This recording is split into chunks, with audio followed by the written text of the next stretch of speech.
આકાશવાણી ભુજ સમાચાર પરેશ મારું વાંચે છે। નમસ્કાર। કચ્છ જિલ્લામાં જૂન બાદ જુલાઈના પ્રથમ પખવાડિયામાં પણ વરસાદ ન પડતા જળસંકટ ઘેરાયું છે। જિલ્લામાં હજુ સુધી માંડ 2% વરસાદ નોંધાયો છે।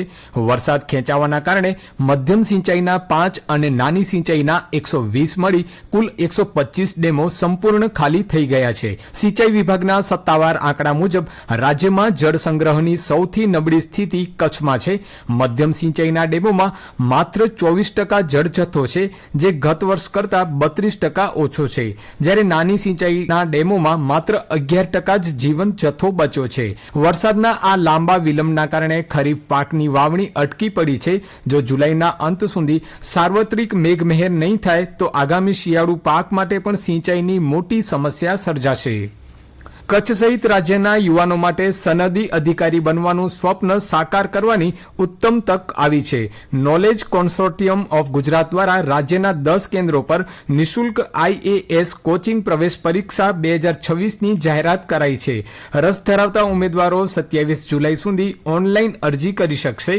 આ પ્રોજેક્ટ હેઠળ ભુજની 50 બેઠકો સહિત રાજ્યભરમાં કુલ 1000 બેઠકો પર તાલીમ આપવામાં આવશે।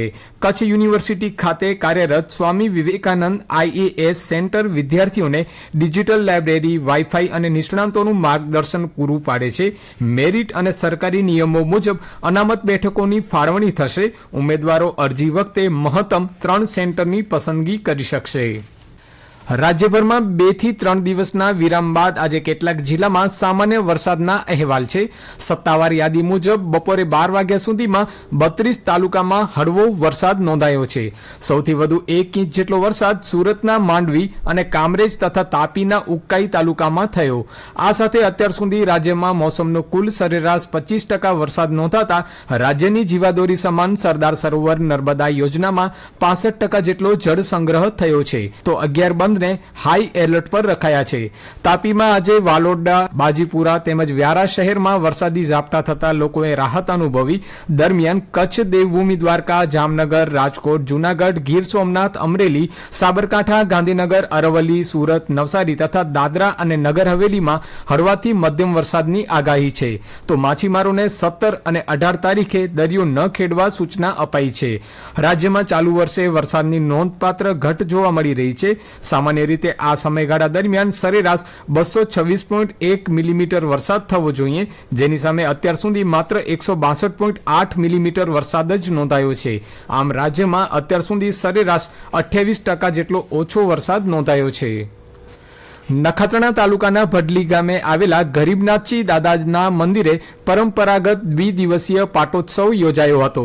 આ મહોત્સવમાં આગામી ચોમાસાના વર્તારા માટે પતરી લેવામાં આવી હતી, જેના આધારે જાણકારોએ જણાવ્યું કે વર્તમાન ચોમાસું થોડું મોડું થશે, પણ વરસાદ સારો થશે।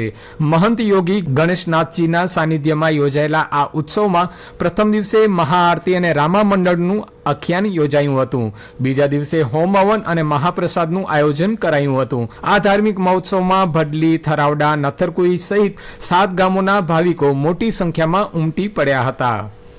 ભુજમાં national association for the blind સંસ્થા દ્વારા દિવ્યાંગ બાળકોને શૈક્ષણિક કીટ વિતરણ અને સન્માન કાર્યક્રમનું આયોજન કરાયું હતું, જેમાં સ્પેશિયલ ખેલ મહાકુંભ 2025માં પ્રથમ નંબર મેળવનારા પ્રજ્ઞાચક્ષુઓને રોકડ પુરસ્કાર, સન્માનપત્ર તથા ઉચ્ચ અભ્યાસ કરતા વિદ્યાર્થીઓને સ્કોલરશીપના ચેક એનાયત કરાયા હતા। કાર્યક્રમમાં 19 વર્ષથી સેવા આપતા શિક્ષક હેતલબેન ભટ્ટ અને શ્રમદાન કરનારાઓનું સન્માન કરાયું હતું। સંસ્થાના પ્રમુખ અભય શાહ અને અતિથિ વિશેષ મહેશદાન ગઢવી સહિતના મહાનુભાવોની ઉપસ્થિતિમાં યોજાયેલા આ કાર્યક્રમમાં સંસ્થાને દાતાઓ તરફથી ઉદાર હાથે આર્થિક સહયોગ પણ પ્રાપ્ત થયો હતો।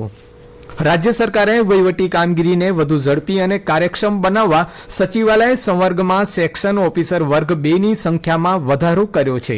સામાન્ય વહીવટ વિભાગના ઠરાવ મુજબ સેક્શન ઓફિસરના મંજૂર પદો 606 થી વધારીને 634 કરવામાં આવ્યા છે।